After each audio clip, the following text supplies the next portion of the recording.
Rusmiati Aminuddin, bidan desa Taloba di Kabupaten Polewali Mandar, Sulawesi Barat, sukarela berjuang menangani angka stunting yang masih terbilang tinggi di wilayah tersebut. Dengan panggilan hati, ia mendatangi sejumlah dusun, memeriksa kondisi balita dan ibu hamil. Setiap hari, Rusmiati naik motor menempuh jarak 3 km melewati hutan dan pegunungan. Terkadang ia harus berjalan kaki hingga menyeberang sungai lantaran tidak adanya jembatan. Biasanya Rusmiati datang 2 kali seminggu. Namun Rusmiati tidak bisa memberi pendampingan saat musim hujan dan sungai banjir. Ya, kendalanya dalam melakukan pendampingan keluarga, apalagi ini dusun terjauh, Pak. Kami menyeberang sungai. Kendala pertama itu kalau sungai ya banjir, Pak. Kami susah menyeberangnya. Selain memeriksa kesehatan, Rusmiati rela merogoh uang pribadinya demi membagikan susu dan biskuit untuk menambah gizi anak. Mereka juga patuh sama kesehatan dan mereka sangat peduli dengan kesehatan. Cuma lagi kondisinya saat sungai banjir mereka tidak bisa menyeberang sungai untuk ke Pustu, Pak, karena jalanan juga ke atas itu 3 kilo baru sampainya. Jadi saya ambil pilihan bagaimana kalau saya yang kunjungi ke bawah, Pak. Rusmiati begitu mencintai pekerjaan yang digelutinya selama 14 tahun. Terlebih ia bisa membantu sesama lewat berbagi. Bupati Polewali Mandar Andi Ibrahim Masdar mengakui masih tingginya angka stunting di wilayahnya karena terbatasnya anggaran untuk program pencegahan. Pertama kita di sini terus terang saja kurang serius lah, kurang serius karena hanya seremoni terus kerja. Itu kerjanya buka sana buka sini, bikin upacara ini. Nah itu yang mau dikurangi. Lebih bagus kita door to door menangani ini. Dan ini kan yang perlu dibenarkan gizinya. Juga kan kita juga daerah ini kan semakin hari semakin dikurangi juga dana turun dari pusat. Soal anggaran stunting pernah disinggung Presiden Joko Widodo pada Juni lalu. Jokowi mengungkap ada daerah yang menganggarkan penanganan stunting 10 miliar rupiah. Namun dari jumlah tersebut mayoritas digunakan untuk rapat dan perjalanan dinas. Untuk apa 10 miliar itu? Jangan membayangkan nanti ini dibelikan telur, dibelikan susu, dibelikan protein, diberikan sayuran. 10 miliar. Coba dilihat detail. 10 miliar untuk stunting. Cek. Perjalanan dinas 3 miliar. Rapat-rapat 3 miliar, penguatan pengembangan apa-apa, bla bla bla, 2 miliar. Yang benar-benar untuk beli telur itu enggak ada 2 miliar. Ya, kapan stuntingnya akan selesai kalau caranya seperti ini? Kabupaten Polewali Mandar ada di urutan kedua dengan angka stunting terbanyak di Sulawesi Barat. Yang pertama, Kabupaten Majene dengan angka stunting 40,6% dari total jumlah balita di kabupaten itu. Disusul Polewali Mandar 39,3% dan Kabupaten Mamasa 38,6%. Sulawesi Barat juga ada di urutan kedua dengan tingkat prevalensi balita stunting di Indonesia. Yang banyak ada di Provinsi Nusa Tenggara Timur, kemudian Sulawesi Barat dan Papua. Sementara angka stunting di Indonesia pada 2021 mencapai 24,4% dari total jumlah balita seluruh Indonesia. Di tahun 2022 turun menjadi 21,6%. Pada 2023 angka stunting diproyeksikan turun menjadi 17,8% dan pada 2024 diproyeksikan turun lagi menjadi 14%. Namun anggaran penanganan stunting dari tahun ke tahun terus menurun. Pada 2021, anggaran stunting mencapai 40,33 triliun rupiah. Di 2022 turun menjadi 34,15 triliun rupiah dan tahun ini anggaran yang disiapkan sebesar 30,4 triliun rupiah. Perjuangan bidan Rusmiati menangani stunting harus didukung dengan fasilitas kesehatan dan akses jalan yang memadai demi pemenuhan gizi para calon penerus generasi bangsa. Edwin Arwampitu, Kompas TV, Polewali Mandar, Sulawesi Barat. Provinsi Sulawesi Barat menjadi daerah dengan angka stunting tertinggi nomor 2 di Indonesia. Hal ini memotivasi Bidan Rusmiati Aminuddin untuk berjuang keras mendatangi daerah terpencil di pedalaman Polewali Mandar untuk mencegah stunting pada anak balita. Apa saja hambatan yang dialami Bidan Rusmiati Aminuddin selama ini dan apa upaya dari Pemkab Polewali Mandar mengatasi stunting di wilayahnya? Kita sudah terhubung dengan Bidan Rusmiati Aminuddin dan Kepala Badan Penelitian dan Pengembangan serta Perencanaan Kabupaten Polewali Mandar, Andi Himawan Yasin. Selamat malam Bu Rusmiati juga Pak Andi Himawan. Ya, selamat malam Mbak Friska. Selamat malam Bu Bidan, selamat malam. Selamat malam Bu. Selamat malam, bergabung lewat sambungan telepon dulu sementara. Bu Bidan, boleh diceritakan, setiap hari Ibu harus melewati gunung, hutan, bahkan menyeberangi sungai demi menemui ibu hamil untuk mengatasi stunting. Bagaimana ceritanya dan apa saja yang memotivasi Ibu? Iya, terima kasih banyak Bu atas waktunya. Jadi mengenai medannya, di sana dari Pustu ke dusun itu ada kurang lebih 3 kilo Bu.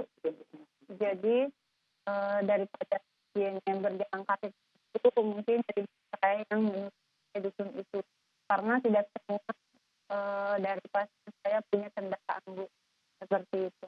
Oh, jadi dari dusun ke dusun begitu ya Bu, dengan jarak yang jauh ya antar dusunnya tadi hampir 3 kilo. Itu hambatan yang Ibu hadapi selain jarak tentu saja. Apa saja Bu Bidan Bu Rusmiati? Kalau mengenai hambatan ya mungkin masalah kendaraan yang masih belum ada, terus kadang juga kalau sungainya banjir Bu, itu menjadi hambatan besar buat saya karena saya harus menunggu sampai sungainya surut karena kebetulan sungai di wilayah kami itu besar, jadi susah buat saya seorang perempuan untuk menyeberang Bu, seperti itu.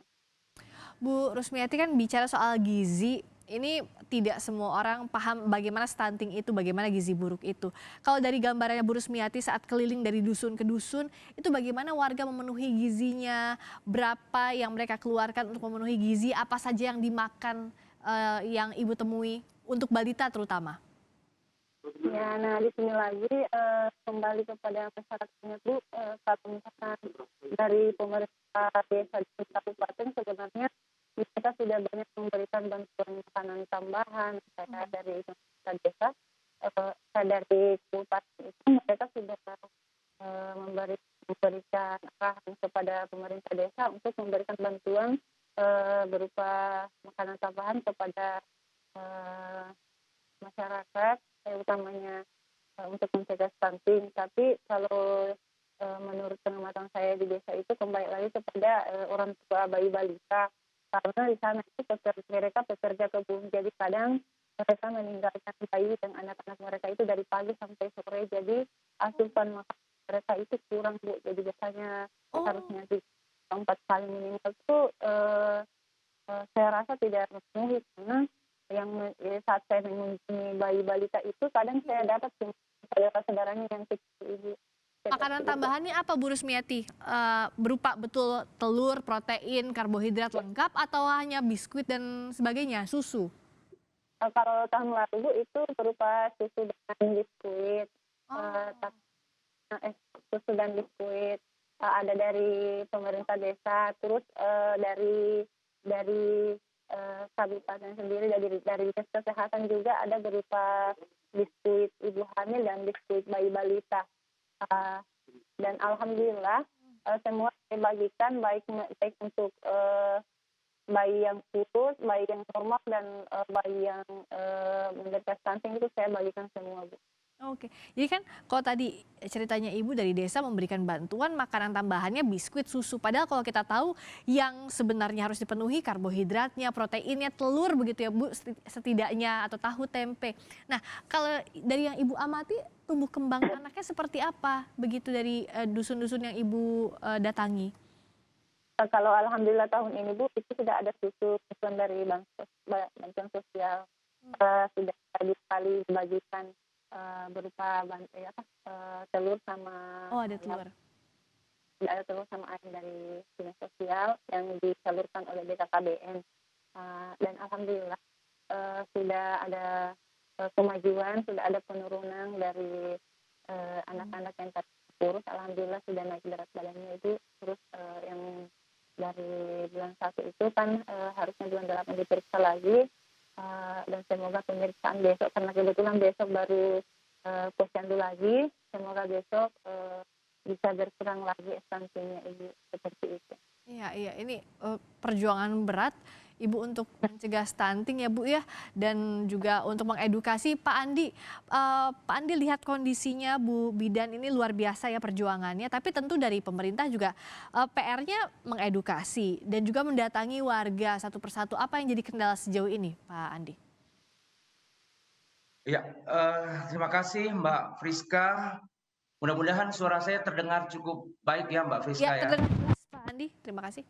Ya. Yang pertama Mbak Friska, permohonan maaf dari Bapak Bupati Polewali Mandar. Beliau mengirimkan salam hormat kepada Kompas TV, pemirsa sekalian, karena saat ini beliau melakukan ibadah umrah, jadi beliau mengamanahkan kepada kami untuk mewakili di malam yang sangat luar biasa ini. Terima kasih, salam untuk Pak Bupati. Silakan Pak. Ya, mungkin yang pertama Mbak Friska, di Polewali Mandar ini ada 16 kecamatan. Kebetulan Desa Taloba itu terletak di Kecamatan Tutar, dan Kecamatan Tutar ini memang kecamatan yang secara topografinya memang akses jalannya sangat sulit ya. Walaupun memang alhamdulillah di tahun 2023 ini Desa Taloba ini yang tadinya berstatus sebagai desa sangat tertinggal, tahun 2023 ini sudah masuk atau terkategori sebagai desa tertinggal, dari sangat tertinggal ke tertinggal. Jadi dari 144 desa di Kabupaten Polewali Mandar memang masih tersisa 10 desa kategori desa tertinggal, kemudian 54 desa berkembang, 54 juga desa maju, dan ada 16 yang desa mandiri. Jadi khusus Desa Taloba ini memang dari 4 dusun, ada 1 dusun yang memang aksesnya harus melewati sungai karena memang saat ini belum tersedia jembatan. Tapi 3 dusun yang lain saya kira sudah cukup memadai dan aksesnya sudah bisa dengan menggunakan motor. Nah, upaya-upaya real yang barangkali saat ini dan yang akan kami rencanakan di tahun depan tentu bagaimana pembenahan aksesibilitas jalan ini bisa lebih memadai, termasuk tadi bagaimana tersedianya jembatan sehingga masyarakat yang tadinya harus melewati sungai sekarang nantinya bisa mendapat lebih memprioritaskan jalan-jalan utama dulu ya, dari ibu kota kabupaten ke ibu kota kecamatan, itu yang kami tuntaskan dulu, dan alhamdulillah sampai tahun ini semua sudah tuntas. Nah, berikutnya tugas kami juga termasuk ke Taloba ini Mbak Friska. Termasuk bantuan gizi juga ini akan jadi perhatian pemerintah ya Pak ya? Iya, saya kira permasalahan stunting ini termasuk asupan gizi, konsumsi gizi. Kami pemerintah Kabupaten Polewali Mandar secara lintas sektor sudah melakukan kolaborasi termasuk juga secara jenjang pemerintahan, terutama melalui dana desa Mbak Friska. Itu saya kira permasalahan ketersediaan konsumsi gizi ini juga menjadi perhatian utama di pemerintah Kabupaten Polewali Mandar. Dari dana desa harus dianggarkan ini dan sampai ke masyarakat. Terakhir Bu Rusmiati, apa yang diharapkan? Ada Pak Andi di sini untuk pemerintah dan juga apa yang akan Ibu lakukan ke depannya tentu dengan tugas yang berat ini datang dari dusun ke dusun untuk mencegah stunting. Ya, terima kasih Bu. Jadi alhamdulillah saya sangat bersyukur selama kurang lebih 14 tahun saya diberi kepercayaan bertugas di Desa Taloba dan selalu mendapat dukungan organisasi di Polewali Mandar dan oleh Haji SSP. Jadi setiap kegiatan yang kami lakukan di desa selalu atas dukungan dari kepala desa, kepala pusat dan ketua ibu dari kami dan juga kepala dinas. Jadi harapan